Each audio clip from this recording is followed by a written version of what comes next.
পদ্মা নদীর পাড়ে ছিল একটি অনেক পুরনো দীর্ঘ বটগাছ। সেই বটগাছেই থাকত এক মেছো শাকচুন্নি।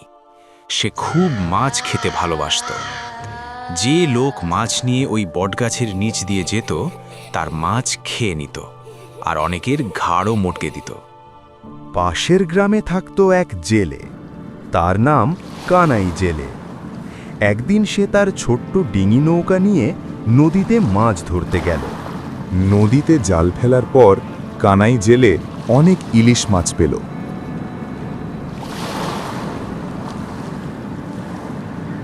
উপরবালার দোয়ায় এইভাবে যদি প্রতিদিন মাছ পড়ে তাহলে আমার দুঃখ চিরতরে ঘুচে যাবে। আমার ছেলেমেয়েরা 2 বেলা পেট ভরে ভাত খেতে পারবে। কিন্তু মাছ ধরতে ধরতে কখন যে রাত হয়ে গেছে বেচারা কানাই জেলে বুঝতেই পারেনি। ঘড়িতে তখন রাত 9টা। ওরে বাবা রে, এত রাত হয়ে গেল, আমার একটুও খেয়াল নেই। এখন তো আমাকে ওই নদীর পাড়ে বটগাছটার নিচ দিয়েই যেতে হবে। ওখানেই তো থাকে মেছো শাকচুন্নি, যে সবার মাছ খেয়ে নেয় আর ঘাড় মটকে দেয়। এখন কি হবে রে বাবা? কানাই জেলে খুব ভয় পেল, কারণ রাত হয়ে গেছে। সে সমস্ত মাছ ব্যাগে ভরল আর রাস্তায় চলতে লাগল।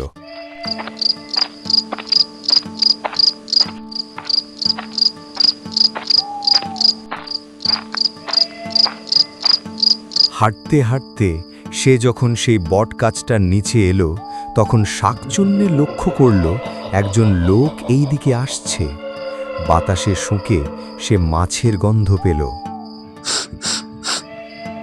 ওই একটা মানুষ আসছে দেখতে পাচ্ছি, হাতে আবার মাছ নিয়ে এসছে। কে রে, মাছ নিয়ে যাচ্ছিস? মাছের গন্ধ খুব সুন্দর লাগছে। হঠাৎ সেই সময় বটগাছের মগডাল থেকে এক লাফে শাকচুন্নি এসে পড়ল কানাই জেলের সামনে। চোখের সামনে লম্বা শাকচুন্নিকে দেখে কানাই জেলে ভয়ে থরথর করে কাঁপতে লাগলো। এই, আমাকে মাছ দে, আমার খুব খিদে পেয়েছে। আমাকে ছেড়ে দাও, আমার কাছে তোমাকে দেওয়ার মতো কোনো মাছ নেই। এই মাছগুলো আমার ছেলে মেয়েদের জন্য নিয়ে যাচ্ছে। শাকচুন্নি কানাই জেলের গলা চেপে ধরল। ঠিক সেই সময় সব ইলিশ মাছ মাটিতে পড়ে গেল। শাকচুন্নি সব মাছ তুলে নিয়ে সোজা বট গাছের মগডালে উঠে বসল, আর কানাই জেলে কাঁদতে লাগল। তারপর শাকচুন্নি সেই মাছগুলো কাঁচা চিবিয়ে খেল।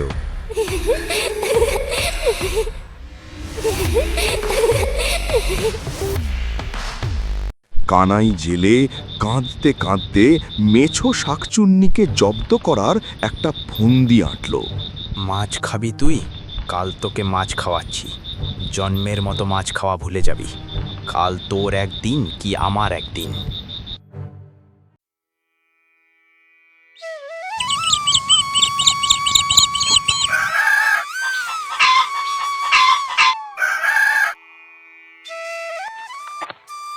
পরের দিন কানাই জেলে গেল কোমরের বাড়ি।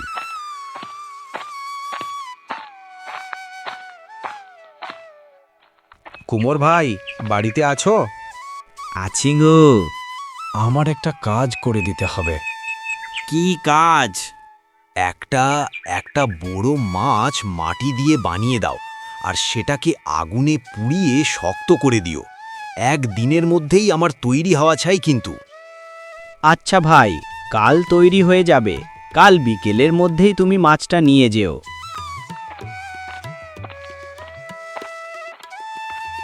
ঠিক তার পরের দিন বিকালবেলা ব্যাগ ভর্তি করে মাছের আঁশ নিয়ে কানাই জেলে গেল কুমোরের বাড়ি। তারপর সেই আঁশগুলো মাছের ওপর ভালো করে লাগিয়ে দিল।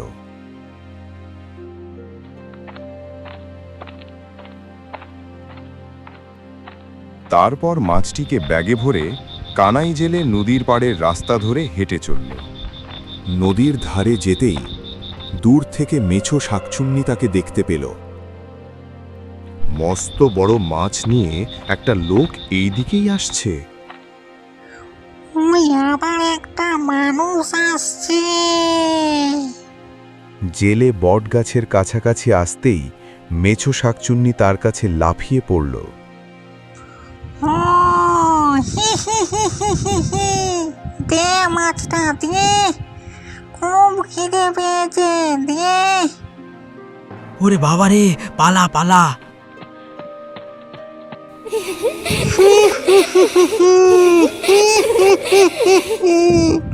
এরপর শাকচুন্নি মাছটা নিয়ে বটগাছের মগডালে উঠে পড়ল।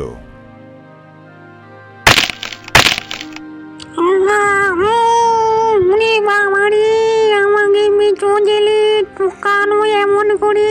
উনি বাবারে, আমি ওকে ছাড়বো না। উনি বাবারে।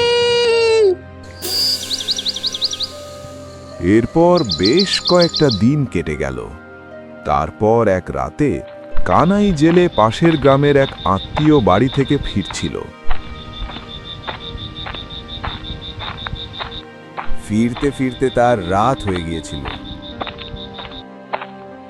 এরপর যেই না বটগাছের কাছে এসেছে, অমনি ওপর থেকে মেছো শাকচুন্নি লাফ দিয়ে তার কাছে দাঁড়ালো। হি হি হি হি, আমাকে ঠকিয়েছিলি, এবার দেখ মজা। ছাড় ছাড় ছাড়, আমাকে ছেড়ে দে বলছি। জানিস তো, আমি হলাম জেলের ছেলে। আমি মরলে এই গাছটাতেই মেছো ভূত হয়ে থাকব। তখন তুই কোথায় থাকবি বল? এই কাজটা আমার অনেক দিনের বাসা, এটাকে তো ছাড়া যাবে না।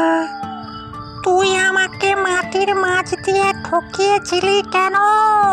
যার জন্য আমার দুটো দাঁত ভেঙে গেছে। আচ্ছা বেশ, কালকে তোর জন্য অনেক মাছ নিয়ে আসবো, ঠিক আছে?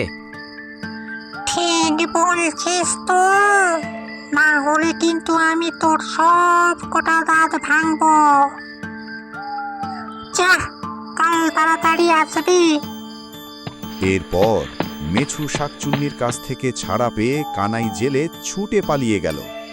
পরের দিন সন্ধ্যাবেলায় কানাই জেলে হাঁড়ির মধ্যে কিছু শিঙি মাছ আর কয়েকটা কাঁকড়া নিয়ে এসে বটগাছের তলায় হাজির হলো। কই রে শাকচুন্নি, কোথায় তুই? তোর জন্য মাছ নিয়ে এসেছি।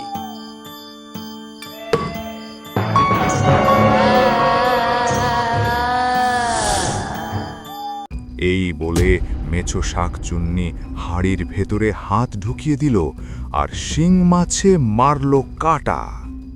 উড়ে বাবারি, মরে গেল মরে, উড়ে বাবারি। তুই কেমন বোকা রে? এগুলো কি মরা মাছ নাকি? এগুলো সব জ্যান্ত মাছ, হাত দিলেই কামড়াবে।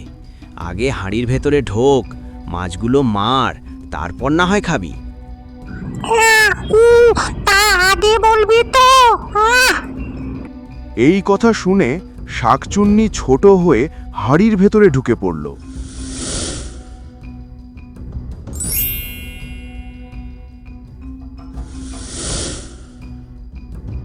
ঠিক তখনই কানাই জেলে ঢাকনা দিয়ে হাঁড়ির মুখটা এঁটে দিল। শাকচুন্নি ভেতরে গিয়ে শিঙ্গি মাছ আর কাঁকড়ার কামড় খেতে লাগলো। যন্ত্রণার চোটে বাইরে আসতে গিয়ে দেখে হাঁড়ির মুখ বন্ধ।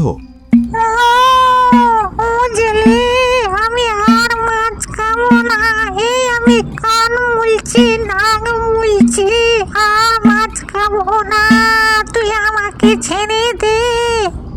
হ্যাঁ, এটাই তো বাকি আছে। তোকে হাঁড়ি থেকে বের করি, তুই আবার লোকের মাছ খাবি। এতদিন অনেক মাছ খেয়েছিস, এবার তুই মাছের কামড় খা।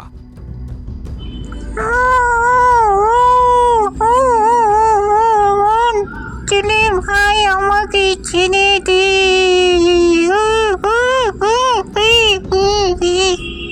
এরপর কানাই জেলে হাঁড়িটাকে পদ্মা নদীর জলে ভাসিয়ে দিল।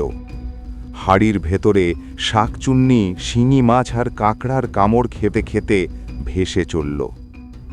আমাকে এই হাঁড়ির ভিতর থেকে বার কর ভাই, আমাকে ছেড়ে দে। ও আয়, ও তাহলে বন্ধুরা, গল্পটা আপনাদের কেমন লাগলো? আর এরকম গল্প যদি দেখতে চান, তাহলে আমাদের এই চ্যানেলটিকে লাইক অ্যান্ড সাবস্ক্রাইব অবশ্যই করবেন। আর এই গল্পটার পার্ট 2 দেখতে চাইলে অবশ্যই কমেন্টে জানাবেন।